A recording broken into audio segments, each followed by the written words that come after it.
Welcome everybody to our Mental Health Mondays. Today we have Ms. Riffenberg, who will be speaking about loneliness and isolation, how to recognize it and help.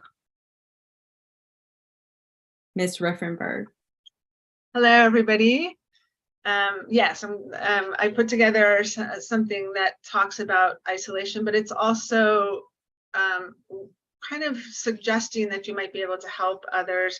As I'm talking about all these different things, it's about you as well. You know, if you find yourself in some of these situations. So I'm gonna take off my camera and focus on kind of take you through the slides.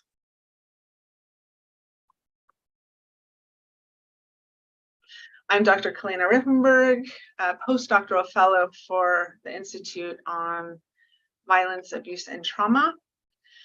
So being alone, I actually have to move this way. Being alone versus loneliness. We can choose to be alone. It may feel needed. We may be with people a lot. We may have a really stressful life. We may have a lot going on, and having some alone time is really wonderful. Some people need it more than others. It can be a time when you're drawing, when you're sitting with coffee, when you're just thinking, and all of that can feel very nice. Alternatively, feeling alone, feeling socially isolated is painful. That's not something that you choose. It's not something that you want anyone around you to experience, because it really can be very, very awful. People can feel socially isolated in the midst of groups. People can feel isolated with family, with friends.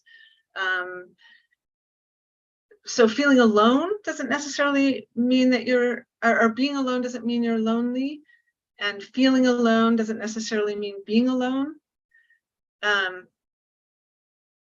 But yeah, social isolation includes having a few social connections or lacking meaningful relationships. And loneliness, again, is not chosen. It can be short-term, it can be long-term. It can lead to negative outcomes. In fact, if you have somebody in your life who is isolated, invariably there will be some negative outcomes. And unfortunately, being isolated, having negative outcomes as well, leads to loneliness. So what is loneliness? It's the unwelcome feeling of the difference between social connections, those that we need or want, and those that we have.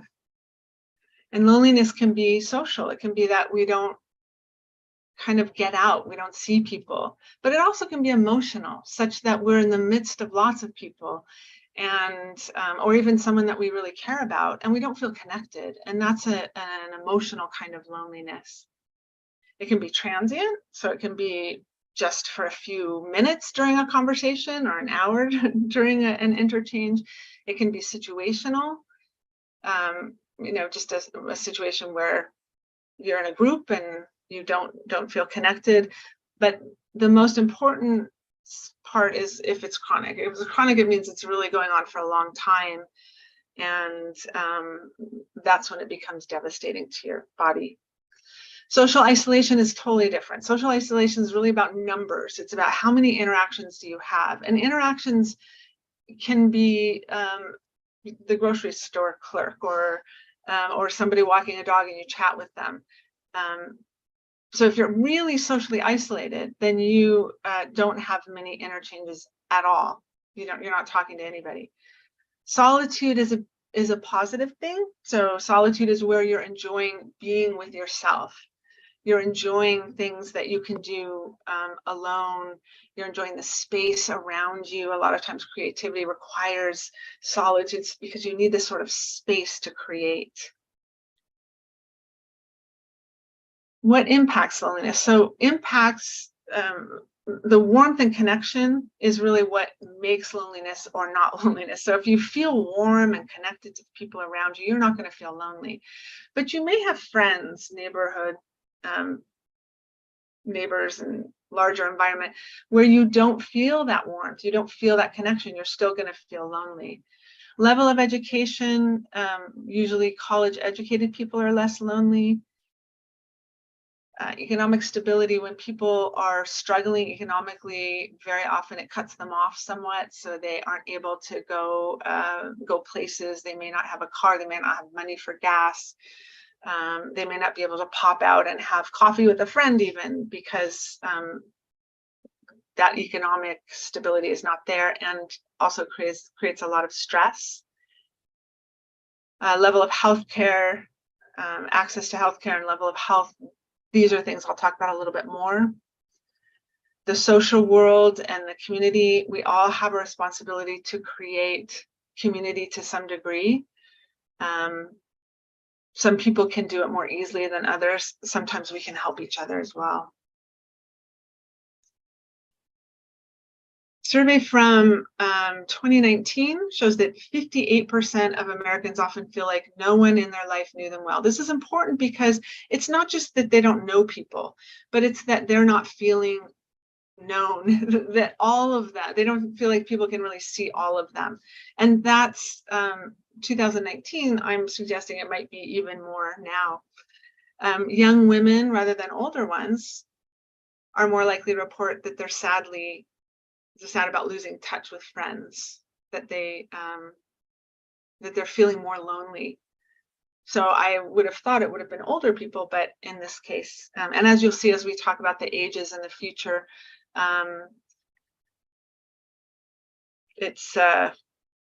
all ages are affected by loneliness. Working long hours leads to social isolation, obviously, because you're not spending time with people. Parents not getting enough adult friend time, because being with your kids and being with your spouse is great, and if the spouse and you are all working and you're trying to make things happen, there's a certain stress that might happen in the household. It's nice to just get out of the house and be with friends. That's a kind of a cleansing. Having too many friends in one area of your life, that means that maybe everybody's at work, or everybody's in your co-ed sports team, and you break your arm and you don't see them anymore, and now you don't have any contact. So it's really good to nourish relationships outside of work, even if they're work relationships, but outside, and from a variety of sources. Factors leading to loneliness. Researchers do not find age-related predictors. As I said, all ages were found to have loneliness. Loneliness can be predicted by living alone. Not always. Any of these things don't necessarily mean loneliness, but these situations are more likely to impart loneliness to people. Having poor health, infrequent social interactions, being unmarried. And again, the infrequent social interactions includes just going out into the world. Being unmarried, again, not everybody who's unmarried is lonely. It's just a little harder because you don't have someone in your household to talk to. And women report feeling lonely more than men. Obviously, the opposite of that, having a roommate would help if you're single. Good health, it protects against loneliness. A spouse, and frequent social interactions, and being around people. So in the US, over half of people say that they feel lonely, and half say that the relationships are not meaningful. So this is another part of loneliness. People may have these relationships, but if these relationships are not meaningful, they don't feel connected, then they're still going to feel lonely. 40% of Americans say they don't have a best friend. 12 say that they have no friends, basically, at all, no close friends, meaning most of them are acquaintances, if they have any. 60% say that they sometimes or always feel like no one knows them well. I talked about that a minute ago. Single or not, almost 60% of Americans eat all of their meals alone. This is very different from most countries in the world. You go to Asian, Vietnam, you go to Europe, people are eating together. This is an American thing, and it has a lot to do with probably living alone and being just so independent. Many Americans are single, a status that can affect their feelings of loneliness. And middle-aged people are lonelier than the elderly. I put that in because I thought that was kind of interesting. Again, you might think the elderly people are lonelier. It's not so much true. In fact, here's by age, 80% of people under the age of 18 are lonely sometimes. 40% of those over 65. 43% of those 17 to 25 feel lonely, and less than half of the 17 to 25-year-olds feel loved. So these are younger people. You know, when you're talking about 80% of people under the age of 18, this is when you're on your skateboard and you're at school and you're with people all the time. So that they feel lonely is a bit of a concern. Hopefully it will change as they get older, but that's a concern for us as we go forward. 73% of millennials say they are lonely, 73%. And this is really powerful. The fear of loneliness is especially high among millennial women.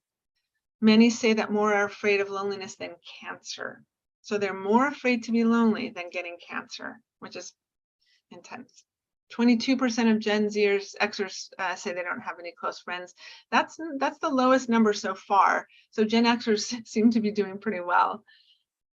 Some reports show that 73% of Gen Zers feel lonely sometimes or always. 73%, again, this is the Gen Zs or these younger people. So that's the Gen Z, what is probably, not sure when it starts, to 25 about, but all the way down to young kids.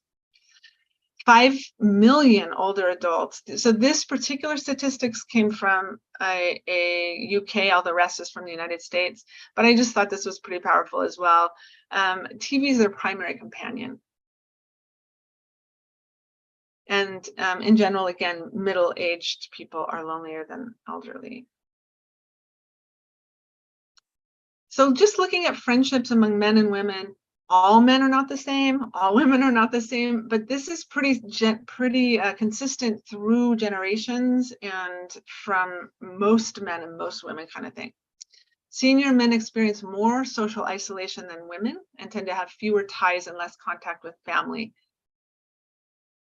Men value instrumental aspects of their friendships, so that means common interests, shared activities. These things are really what guys tend to want to do.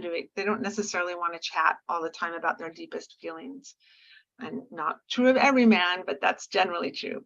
One study found that all men valued groups that promoted social and emotional ties, but these emotional ties have more to do with doing things together and sharing experiences together.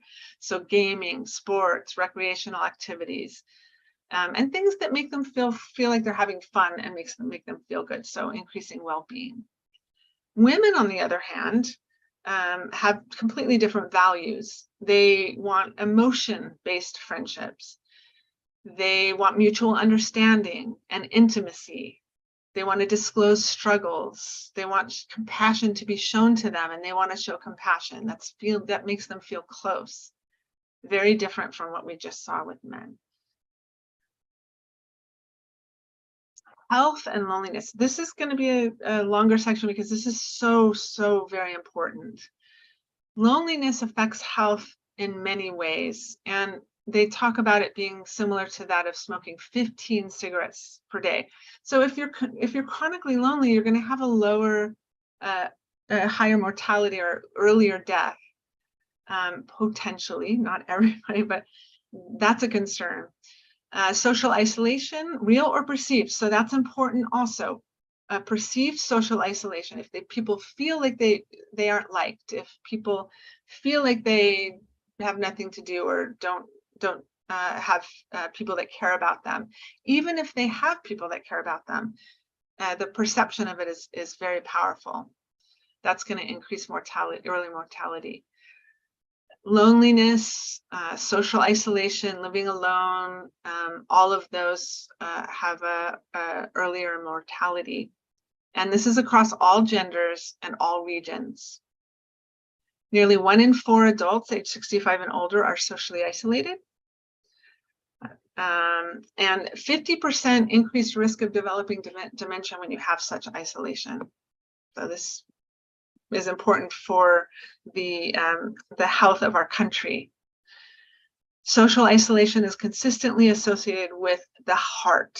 So chronic heart failure, coronary heart disease, congestive heart failure, stroke, all of this has to do with the heart and the blood. And when somebody has any of these things, they're more likely to die from them if they don't have support, and they're more likely to go to the emergency room, and are more likely to be hospitalized if they are lonely or isolated. Chronic loneliness is also associated with a weakened immune system. A weakened immune system means you're more likely to get COVID, you're more likely to get pneumonia, all of these things, as well as high blood pressure, diabetes.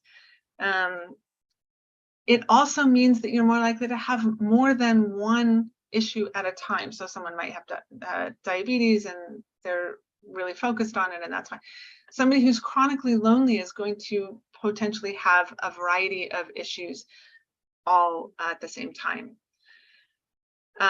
Also, disordered eating. Eating food is something that people go to for comfort, and so overeating and then disordered eating like bulimia and anorexia, that kind of thing, happens much more likely in someone that's lonely than someone who is not. Disabilities, 50% are lonely, and 1 in 4 feel lonely every single solitary day. Loneliness is common among people with autism. 1 in 3 say they're socially isolated. Chronic loneliness can increase the risk of mental illness, anxiety, depression, as well as other kinds of mental illness, as well as drug abuse and alcoholism and other kinds of high-risk behaviors. So social media, here's a way to reach out. Is this a good thing or a bad thing? So as of 2022, more than half the world's population and 90% of the US use social media. 90%, that means everybody almost. Everybody who's moving is pretty much using social media. And it can be great. It can help us to stay connected to those who don't live nearby. So let's say we move away from our family, we get to have Zoom calls with them. We get to see them, not just hear them on the phone or have a letter from them. We can talk to old friends. We can see people we haven't talked. We can talk to people in other countries. It also allows people to have connection with like-minded people. So let's say we, collect buttons. So 20 people in the United States collect buttons, and we want to talk about it all the time.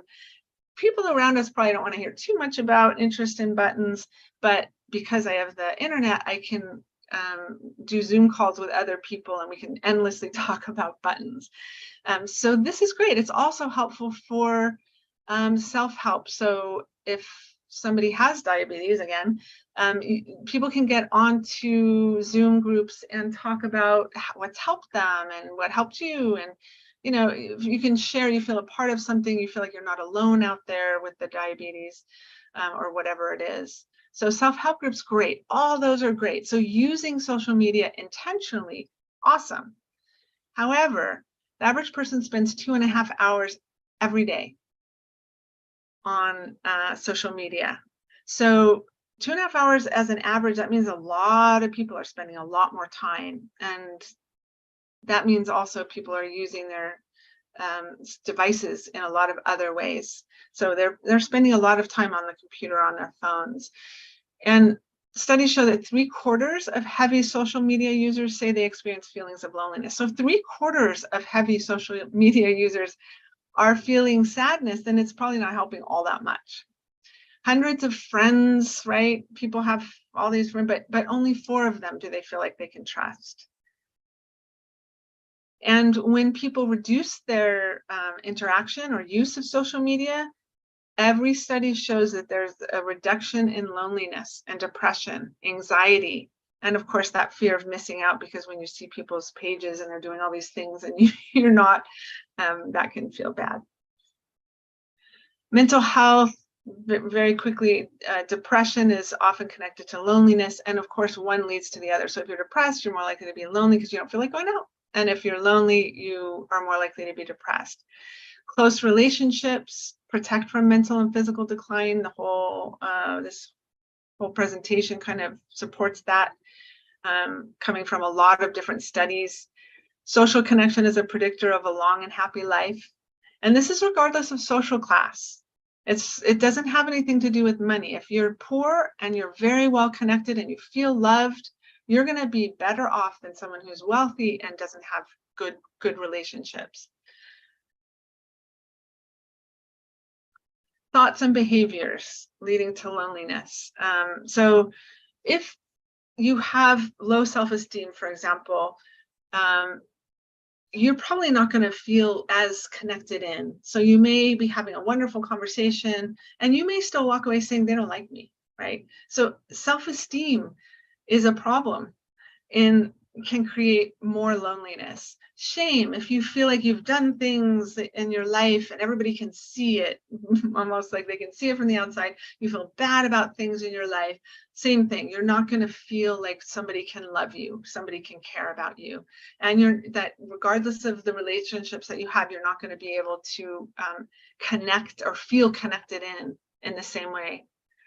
Trauma often increases, or it changes the way that people relate to people. So they might be more vigilant about an eyebrow movement and then talk in their minds, create stories about what might be happening.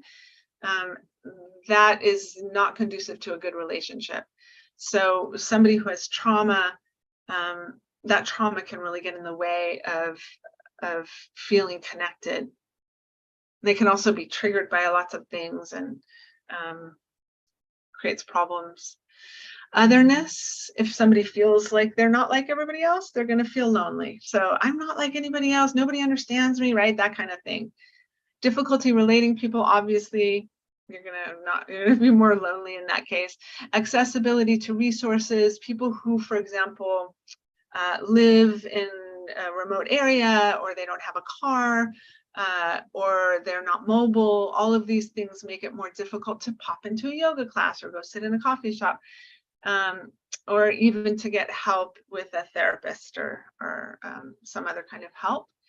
Discrimination, marginalization, if somebody is discriminated against on a regular basis, especially since from childhood, if they've been marginalized in some way, they're going to be less likely to feel like they can trust somebody. So there's going to be kind of a blockage between the relationship, at least for a while, potentially. So that just makes things harder. It doesn't mean that somebody who's been discriminated, obviously they have people have great relationships all the time. People who are marginalized connect with people all the time, but it's something that gets in the way, potentially. Culture, our culture, for example, we don't knock on each other's door very often. People move into the neighborhood. It used to be that you would talk to them, find out who they are. A lot of times nobody even notices. There's less likelihood that you could go to your neighbor and ask for help, ask for financial support, or do you have pasta? I don't have any food in the house. That's not something that happens here. So culture can also increase loneliness. On the other hand, what is it like to not feel lonely? So as someone who's not feeling lonely or not kind of in that realm, they're more able to explore their connectedness. They're more likely to focus on what's alike rather than what's different as they talk to people. They're more likely to find a balance between being with others and being alone, knowing when they want to be alone rather than pushing themselves to be with people when they don't feel like it. And also the other side, knowing when they really feel like being with people. Like I've been alone for a while, I really need to get out and see people, and then doing that. Sharing a common bond or experience. When you're vulnerable and you share parts of your life that aren't necessarily the prettiest parts, sometimes the other person will say, wow, me too, I have had that same experience. And of course, that's a sense of bonding and reduces loneliness. Feeling loved, of course. Again, sometimes people don't feel loved even when they are. connection that feels bonded even when you're not with them. So you've had a great conversation. The next 2 days you feel really good and you feel connected to that person.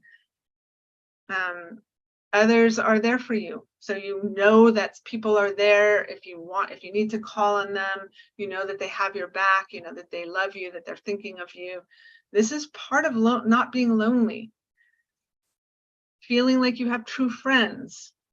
So if you're in a friend group and they're all talking about each other negatively behind your back, you may not feel safe, and therefore you may not be all of yourself.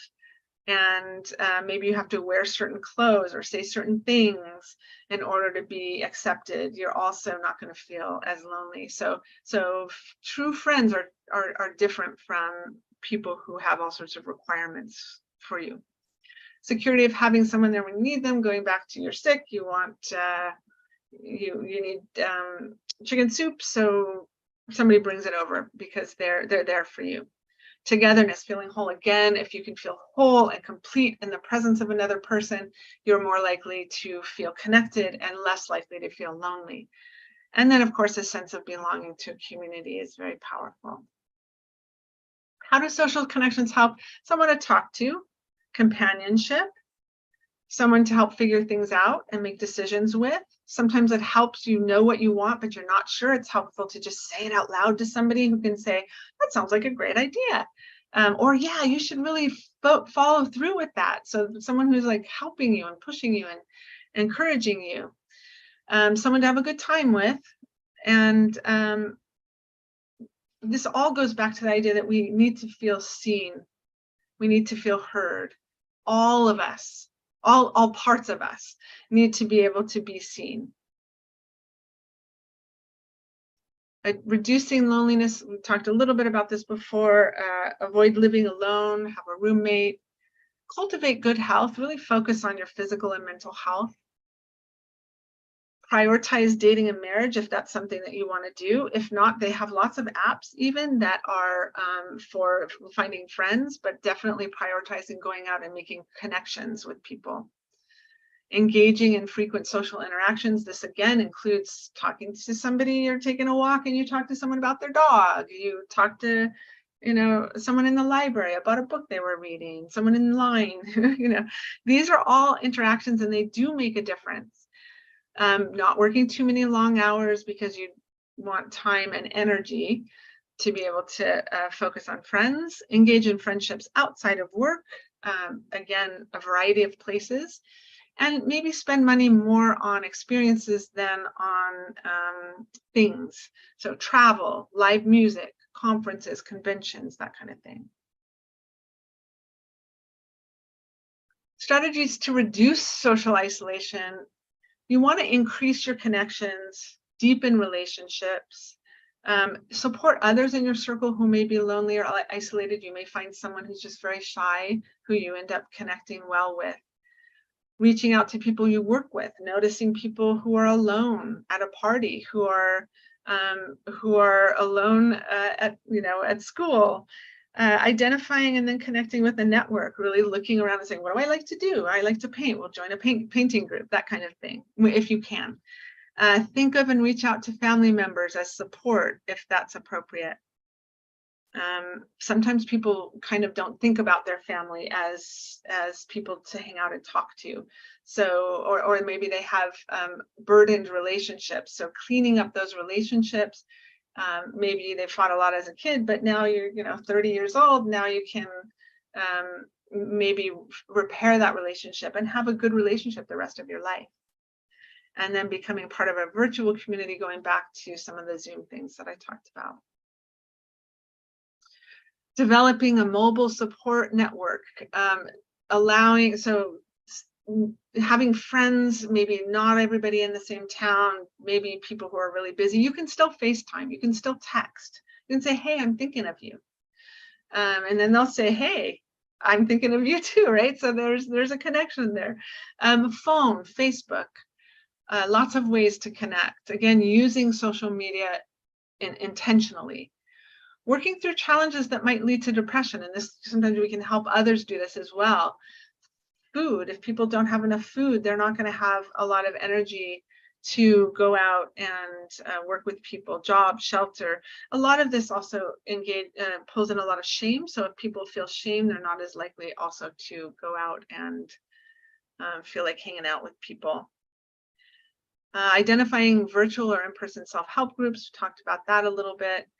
Identify and share resources. So this also includes connecting people. So you know someone whose house who isn't able to get around much but takes walks around the neighborhood. You know someone four houses down, and they're also kind of lonely. See if they can connect up and walk together.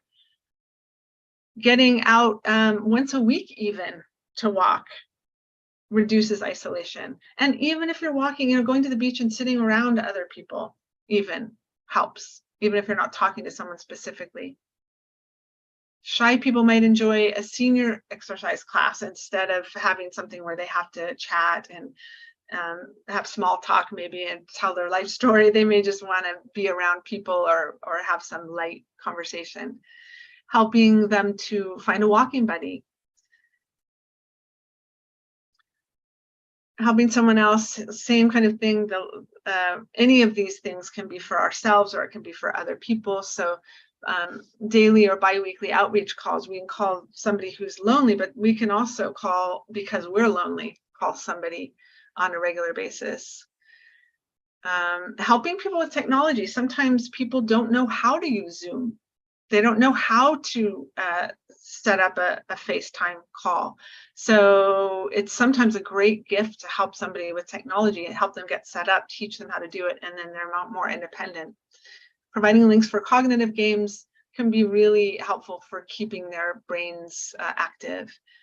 Helping them to identify and reach out to people in their social network, reminding them and you and all of us again that sometimes people don't realize that they have family, or they might have a friend who they haven't been in touch with for a while, but that really cares about them, and they don't reach out because they've kind of lost track.